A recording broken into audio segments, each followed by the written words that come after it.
Keshod લક્ષ્યવેધ group દ્વારા સ્પર્ધાત્મક પરીક્ષા આપવા ઈચ્છનાર ઉમેદવારને તાલીમ મળી રહે તે માટે નિઃશુલ્ક તાલીમ વર્ગની શરૂઆત કરવામાં આવી છે।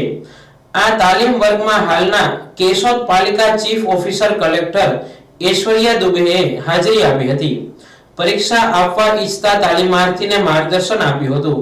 તેમની સાથે કેશોદ નગરપાલિકાના ઓફિસ સુપરિન્ટેન્ડન્ટ પ્રવીણભાઈ વિઠલાણી જોડાયા હતા।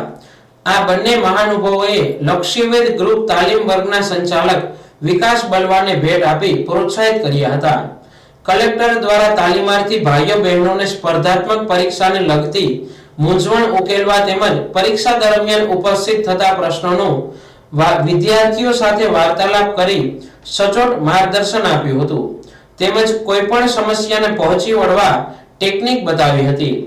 આ તકે સિદ્ધાર્થ હાઈસ્કૂલના ભૂતપૂર્વ આચાર્ય દિલીપભાઈ મકવાણા, નિવૃત્ત શિક્ષક કેડી ચુડાસમા, વિપુલભાઈ ચુડાસમા, ભીમજીભાઈ ચુડાસમા, સુભાષભાઈ વાળા, ખાણિયા સાહેબ, મિલિંદ કુમાર, ચિરાગભાઈ ખાણિયા વગેરે ઉપસ્થિત રહ્યા હતા।